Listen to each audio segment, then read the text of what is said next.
Goal, nation's leading institute.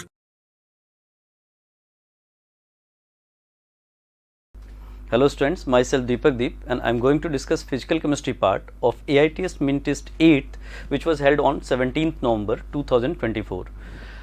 Physical chemistry का पहला question 51 से शुरू होता है. आप पहले क्वेश्चन पे फोकस करें बोर्ड पे. पहला क्वेश्चन है विच of the following statement is correct regarding solubility of gas in water. इनमें से कौन सा statement solubility of gas in water के लिए सही है. तो आप जानते हैं कि solubility of gas in water temperature बढ़ाने से घटता है, प्रेशर बढ़ाने से बढ़ता है, ऐसी ही कोई बात पूछ रख. अब इस क्वेश्चन में solubility increases with increase in temperature, ये तो रॉन्ग स्टेटमेंट है. सॉलिबिलिटी टेम्परेचर के साथ घटता है, ये बढ़ रहा है बोल रहा है, तो ये गड़बड़ स्टेटमेंट है. अब more polar gas will be less soluble. अगर हम पानी की बात करें, पानी एक पोलर सॉल्वेंट है, तो जितनी पोलैरिटी ज्यादा होगी सॉलिबिलिटी उतनी ज्यादा होगी, तो मोर पोलर गैस ज्यादा सोल्यूबल होगा. ये तो रॉन्ग स्टेटमेंट है. Solubility increases with increase in pressure, तो ये सही बात है कि हाँ, हेनरीज लॉ कहता है कि अगर किसी एक टेम्परेचर पे हम प्रेशर बढ़ाएं तो सॉलिबिलिटी और ज्यादा होती जाएगी गैस की. तो answer will be third one. Solubility is always an endothermic process, ये भी रॉन्ग स्टेटमेंट है. गैस की सॉलिबिलिटी तो एक्सोथर्मिक प्रोसेस होता है. तो आंसर हम इसका करते हैं थर्ड. क्वेश्चन नंबर 51 के बाद आप देखिए नेक्स्ट क्वेश्चन. क्वेश्चन नंबर 52 है बोर्ड पे आपके. Boiling point of benzene, methanol, aniline and nitrobenzene are like this: 80 degrees Celsius, 65, 184 and 212. Which of the following will have highest vapor pressure? Boiling point दे के vapour pressure पूछ लिया. अब quite obvious है कि जिसका वेपर प्रेशर कम उसका boiling point ज्यादा. अब अगर हमसे पूछ रहा है कि भाई हाईएस्ट वेपर प्रेशर, तो वेपर प्रेशर जिसका ज्यादा होगा पक्का वो लेस वोलेटाइल रहा होगा. तो हमें देखना होगा कि बॉइलिंग पॉइंट ज्यादा का मतलब लेस वोलेटाइल, बॉइलिंग पॉइंट कम का मतलब मोर वोलेटाइल. तो हाईएस्ट वेपर प्रेशर उसका होगा जिसका बॉइलिंग पॉइंट सबसे कम होगा. तो मुझे दिख रहा है सबसे कम बॉइलिंग पॉइंट क्या बच्चे, 65 डिग्री सेल्सियस, और 65 इसमें से मिथेनॉल का है, तो आंसर मिथेनॉल किया जाए. मैं दोबारा रिपीट करता हूं, जिसका वेपर प्रेशर कम उसका बॉइलिंग पॉइंट ज्यादा, या इसको उल्टा बोल सकते हैं कि जिसका वेपर प्रेशर ज्यादा है उसका बॉइलिंग पॉइंट कम होगा. तो कुछ ऐसा आंसर हम कर लेते हैं. 52 नंबर क्वेश्चन सिंपल है, डेफिनेशन बेस्ड है, मोस्ट प्रोबेबली आपने सही किया हो. क्वेश्चन नंबर 55 है नेक्स्ट आपके बोर्ड पे. At 323 kelvin vapour pressure in mm of Hg of methanol ethanol solution is like this. Methanol ethanol का एक सॉल्यूशन लिया है और इसका आप पीएस का एक्सप्रेशन लिखेंगे तो आप कहेंगे कि पी नॉट मिथेनॉल काई methanol plus P not ethanol into काई इथेनॉल, यही तो होगा एक्सप्रेशन. अब हम इस फॉर्मेट में ले आते हैं काई मिथेनॉल के फॉर्मेट में, तो लिख सकते हैं PS is equal to P not methanol, इसको तो काई मिथेनॉल रहने दिया, प्लस पी नॉट इथेनॉल, और इसको लिख सकते हैं 1 माइनस काई मिथेनॉल, क्योंकि पता है हम लोगों को कि काई ए प्लस काई बी 1 होता है. मतलब ए और बी अगर दो कंपोनेंट है तो यहाँ ए बोले तो मिथेनॉल, बी बोले तो इथेनॉल टाइप की चीज. तो ये यूज कर लेते हैं हम लोग. लिख सकते हैं पी नॉट मिथेनॉल काई मिथेनॉल प्लस इसको एक्सपेंड किया तो P not ethanol minus P not ethanol into काई मिथेनॉल. पी नॉट इथेनॉल को बाहर ले लिया तो it is P not ethanol, और प्लस अगर हम काई ले लें तो ये बराबर होगा P not methanol minus P not ethanol. अब आप मेन इक्वेशन से कंपेयर करिए, इसको आप काई एम समझिए. तो कह रहा है कि PS इज इक्वल टू 120 का एम प्लस 140, और ये पी नॉट इथेनॉल पूछ रहा है तो यही तो 140 है. तो हमें समझ में आ रहा है कि P not ethanol 140 mm of Hg हो जाएगा. अगर पी नॉट मिथेनॉल पूछता तो इन दोनों का डिफरेंस हम इक्वेट कर देते 120 से, तो पी नॉट मिथेनॉल भी मिल जाता. क्योंकि पी नॉट इथेनॉल पूछा है तो वही आंसर करते हैं. ये भी एक सिंपल क्वेश्चन था, और हाँ ऐसे क्वेश्चन एग्जाम में आते हैं तो ये आपके प्रैक्टिस में होना चाहिए. नेक्स्ट क्वेश्चन देखिए आप. 55 के बाद क्वेश्चन नंबर 56 है. क्वेश्चन नंबर 56 कहता है कि for which of the following pair the heat of mixing delta H mixing is approximately equal to 0. मतलब तो ऐसी बात है जो आइडियल सॉल्यूशन होगा, जो पहले इंटरमोलिकुलर फोर्स था लगभग अभी इंटरमोलिकुलर फोर्स रह जाए तो वो आइडियल सॉल्यूशन बनाएगा। तो फ्रॉम गिवन एग्जांपल अभी अभी आपने पढ़ा है, यही मिथेनॉल इथेनॉल वाला एग्जांपल तो पीछे था, तो मिथेनॉल और इथेनॉल जो होगा, इथेनॉल प्लस मिथेनॉल, ये आइडियल सॉल्यूशन बनाएगा। बाकी सब में वेरिएशन आ रहा है और आप समझ पाएंगे। Answer will be third one. 56 के बाद क्वेश्चन नंबर 60 देखिए, the ratio between lowering of vapour pressure, lowering of vapour pressure बोले तो delta P and mole fraction of solute chi B, ये कितना होगा। तो रिलेटिव लोअरिंग में आपने पढ़ा है कि RLVP delta P by P not ए इस काई बी, तो आप समझ पा रहे हैं कि delta P by chi B कर दें तो it is equal to P not A, तो यही आंसर होगा। तो vapour pressure of pure solvent will be the answer. मतलब ये relative lowering of vapour pressure का सीधा सीधा डेफिनेशन है, मुझे लगता है आपसे हुआ होगा, बहुत सिंपल क्वेश्चन है। नेक्स्ट क्वेश्चन हम देखते हैं, क्वेश्चन नंबर 60 के बाद 61 है बच्चे बोर्ड पे। An ideal solution is obtained by dissolving n moles of non-volatile non-electrolyte solute in n moles of solvent if the vapor pressure of solution is P and vapor pressure of pure solvent is P naught, then आपने पढ़ा है बच्चे कि delta P by P note A जो होता है ये बराबर होता है NB by Na plus NB के, लेकिन डेल्टा P बाई अगर PS लिखते हैं तो ये बराबर होता है NB बाई Na के। मतलब हम इस लैंग्वेज में आए तो हम लिख सकते हैं P नोट A, या P नोट ही सिंपल बोला है तो हम P नोट A के टर्म में बात कर लेते हैं। हम ये लिख सकते हैं क्वेश्चन नंबर 55 के बाद क्वेश्चन नंबर 61 हम देख रहे थे। क्वेश्चन नंबर 61 में हम ये लिख सकते हैं कि P note minus PS, actually question के लैंग्वेज से जाना है, डिवाइडेड बाई PS, ये सिंपल बराबर होगा NB बाई NA, और NB को उसने कहा है सॉल्यूट का मोल लिया है N और ये लिया है कैपिटल N, तो answer P not minus P divide by P N by N हो जाएगा।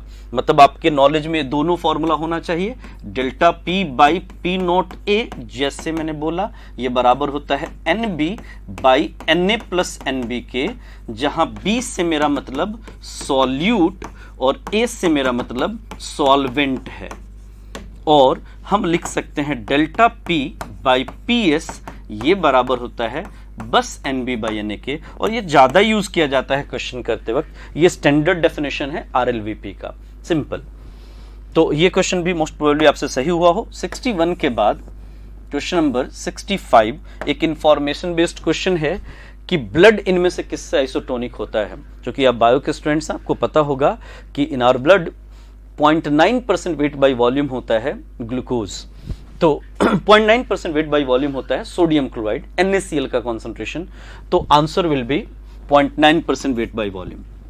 ब्लड में NaCl नॉर्मल सलाइन सॉल्यूशन कहा जाता है, NS कहते हैं जो हॉस्पिटल में चढ़ाया जाता है, वो नॉर्मल सलाइन होता है, और इसमें 0.9% वेट बाई वॉल्यूम NaCl का सॉल्यूशन हम यूज करते हैं।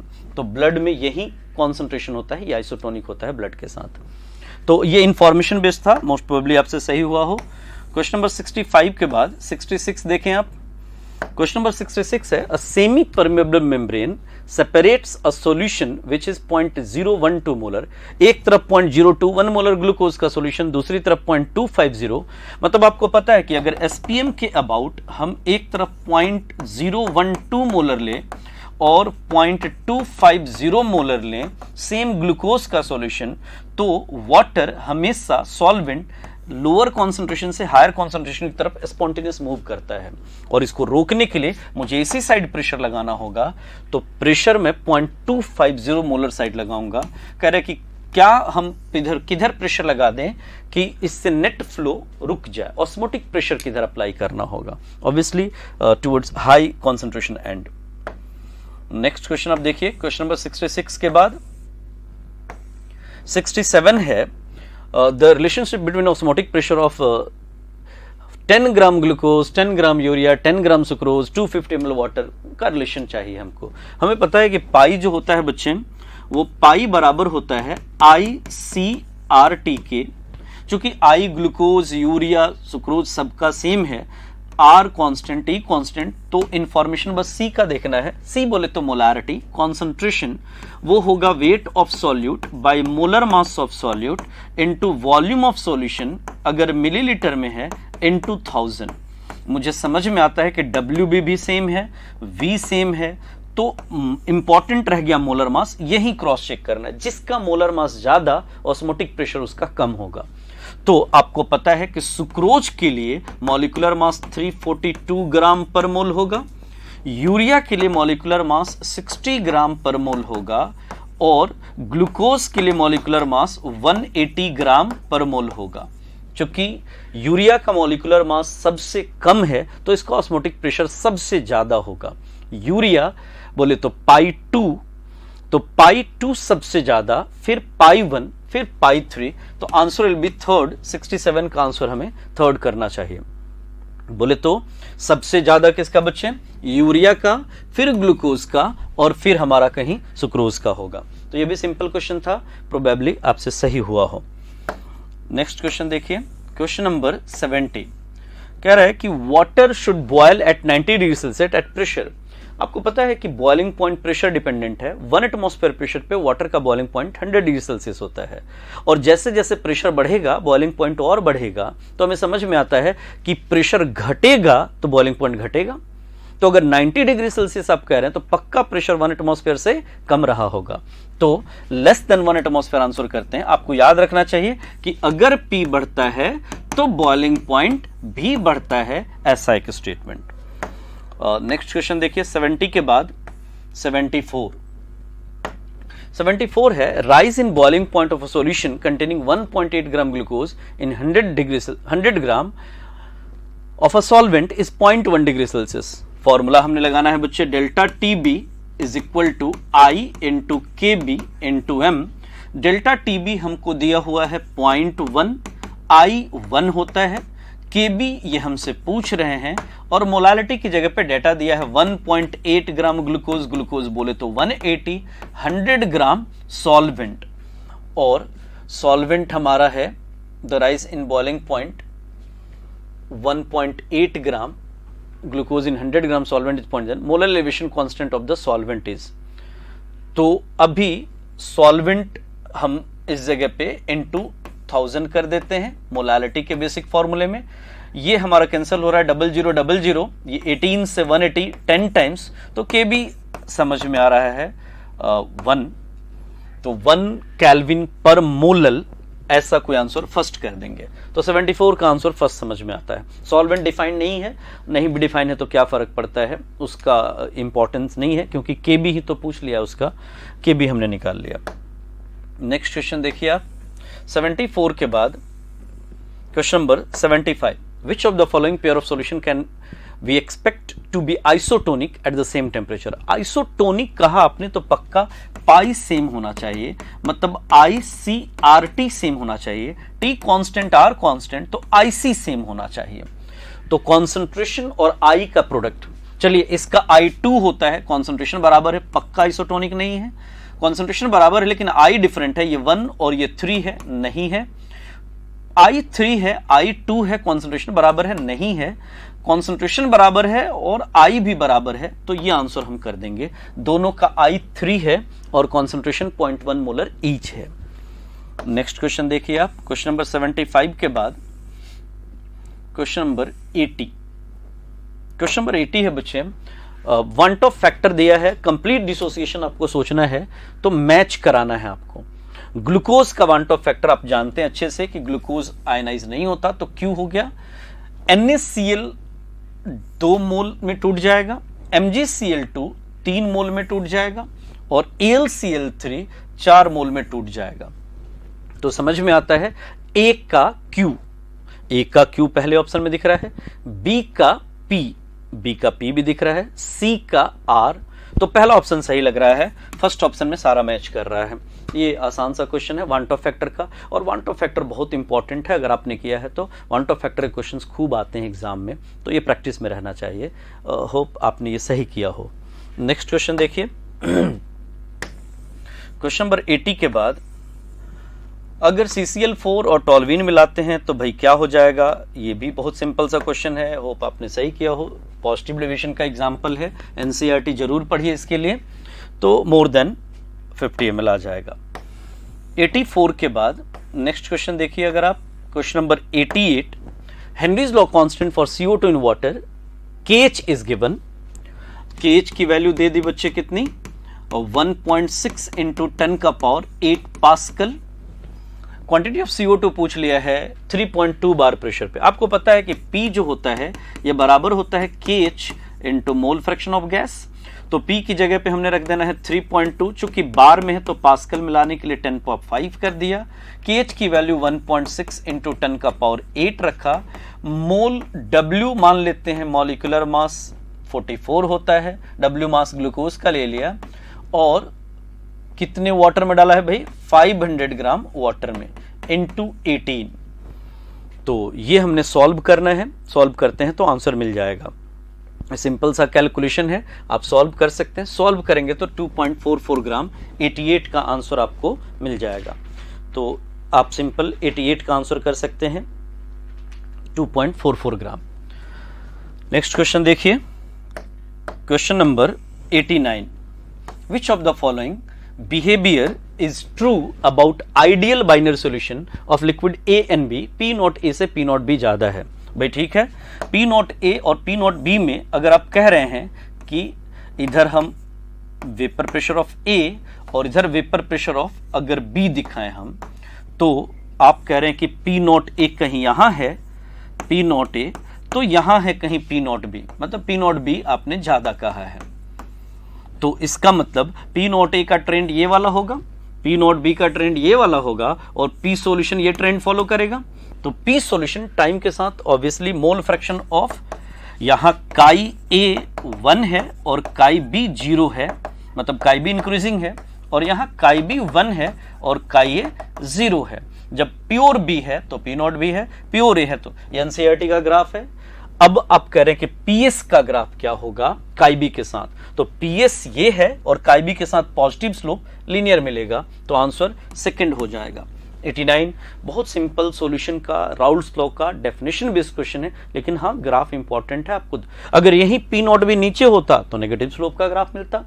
सॉल्यूशन का प्रेशर बढ़ेगा या घटेगा ये डिपेंड करेगा कि वोलेटाइल में मोर वोलेटाइल या लेस वोलेटाइल मिला रहे हैं हम, तो ये किया होगा आपने। नेक्स्ट क्वेश्चन 89 के बाद आप देखें, क्वेश्चन नंबर 92 है, want of factor for barium nitrate is 2.74, degree of dissociation of this salt will be। तो ठीक है भाई, बेरियम नाइट्रेट का मतलब BaNO3 होल ट्वाइस, मतलब इसका I 1 + 2 अल्फा होगा, and it is given as 2.74, 1 + 2 alpha, तो alpha is 1.74/2 and that is 0.87। तो ऐसा आंसर सेकंड है, सेकंड करना चाहिए। अगर परसेंटेज में कहता तो हम 87% करते। बहुत इंपॉर्टेंट है, ऐसे क्वेश्चंस आते हैं, वांट ऑफ फैक्टर की प्रैक्टिस जरूरी है। राउल्स लॉ और वांट ऑफ फैक्टर खूब पूछा जाता है। नेक्स्ट क्वेश्चन आप देखिए 94, vapour pressure of water at 300 Kelvin in a closed container is 0.4 atmosphere. If the volume of container is doubled and vapor pressure becomes, आपको पता है कि vapour pressure is equilibrium constant Kp। Vapour pressure only depends on temperature, जी temperature नहीं बदलेगा तो vapour pressure क्यों बदलेगा। तो चाहे बड़े कंटेनर में हो चाहे छोटे कंटेनर में हो, कम पानी है ज्यादा पानी है, उसका वेपर प्रेशर 25 डिग्री सेल्सियस पे एक वैल्यू है, बस वो नहीं डिपेंड करता कि क्या है कंटेनर का वॉल्यूम। तो आंसर 0.4 अगेन, तो आंसर हम लोग को 0.4 करना चाहिए। 94 के बाद नेक्स्ट क्वेश्चन देखिए आप 96, असर्शन रीजन टाइप का एक क्वेश्चन है। Addition of a non volatile solute to a volatile solvent increases the boiling point. Very right, अगर हम कोई नॉन वोलेटाइल सॉल्यूट डालते हैं किसी वोलेटाइल सॉल्वेंट में तो धीरे धीरे उसका बॉइलिंग पॉइंट बढ़ता है, वेपर प्रेशर कम होता है, lowering of vapour pressure, elevation in boiling point. तो पहला तो सही निकला। Addition of non volatile solute to a volatile solvent results in decrease to the vapour pressure, ये भी सही बात है भाई, जब हम नॉन वोलेटाइल सॉल्यूट डालेंगे तो वेपर प्रेशर घटेगा, इसी वजह से बॉइलिंग पॉइंट बढ़ेगा। तो reason is right, assertion is right and reason is correct explanation. Answer will be पहला, फर्स्ट वन। तो 96 के बाद आप नेक्स्ट क्वेश्चन देखिए। 96 के बाद क्वेश्चन नंबर 99, फिर वही memory based question. Which of the following pair show a positive deviation from Raoult's law except, इनमें से कौन है जो पॉजिटिव डिविजन शो करता है राउल्ट्स लॉ के अकॉर्डिंग, किसी एक को छोड़ के आपको वो बताना है, मतलब बाकी सब जो है पॉजिटिव डिविजन का एग्जाम्पल होना चाहिए। तो आप देखें तो ये एग्जाम्पल आपके एनसीईआरटी का एग्जाम्पल है, CCl4 इथेनॉल मिथेनॉल एग्जाम्पल है, CCl4 इथेनॉल मिथेनॉल एग्जाम्पल है, ये दोनों तो एक जैसा दिख रहा होगा, ये दिख रहा हो, तो एक्सेप्ट फर्स्ट बाकी सब एग्जाम्पल जो हैं वो पॉजिटिव डिविजन के हो जाएंगे। तो 99 का आंसर हम लोगों को फर्स्ट करना चाहिए। नेक्स्ट क्वेश्चन देखिए, ये मेमोरी बेस्ड क्वेश्चन है, होपफुली ये याद हो तो हो जाएगा। 100 ये हमारा लास्ट क्वेश्चन है फिजिकल केमिस्ट्री का। Mass of a non-volatile solute which should be dissolved in 114 gram octane to reduce its vapor pressure to 80%। अभी एक फॉर्मूला बताया था, बोला बड़ा इंपॉर्टेंट है, वो था delta P by PS relative lowering of vapour pressure by total vapour pressure of solution, ये बराबर होता है बच्चे mole of solute by mole of solvent के। डेल्टा P 80% से 80% तक रिड्यूस होना मतलब 20, और total vapour pressure of solution becomes 80, और NB से W ग्राम नॉन वोलेटाइल सॉल्यूट कितने मॉलिक्यूलर मास 40, और 114 ग्राम ऑक्टेन में डाला है, ऑक्टेन का मॉलिक्यूलर मास भी 114 होता है। तो ये 20 से 80 कितने टाइम्स कट जाएगा, 4 टाइम्स, और 14 ये 114 कैंसल आउट हो रहा है, 4 से 10 टाइम्स, तो W समझ में आ रहा है कि 10 ग्राम आ जाएगा, तो ये फोर्थ आंसर आ जाएगा। एक छोटा सा कैलकुलेशन, ये एनसीईआरटी का एग्जाम्पल है और ये पूछा हुआ क्वेश्चन है, आईआईटी में आ चुका है पहले, तो मुझे लगता है कि ये प्रैक्टिस में होगा, आपने किसी भी बुक में देखा होगा इस क्वेश्चन को। सिंपल सा कैलकुलेशन है, लेकिन ध्यान रहे कि रिड्यूस्ड टू 80% का मतलब 100 से 80 होना, और रिड्यूस्ड बाई 80% का मतलब होता है 100 से 20 हो जाना। बाई 80% मतलब 80% से घटना, 80% तक घटना, ये रिड्यूस टू 80% था। दूसरा डेल्टा P बाई PS वाला इंपॉर्टेंट फॉर्मूला है, वो आपके नॉलेज में होना चाहिए। तो this was all physical chemistry, आपने सही किया होगा, होपफुली आपका ये पेपर बहुत अच्छा हुआ हो। Thank you so much.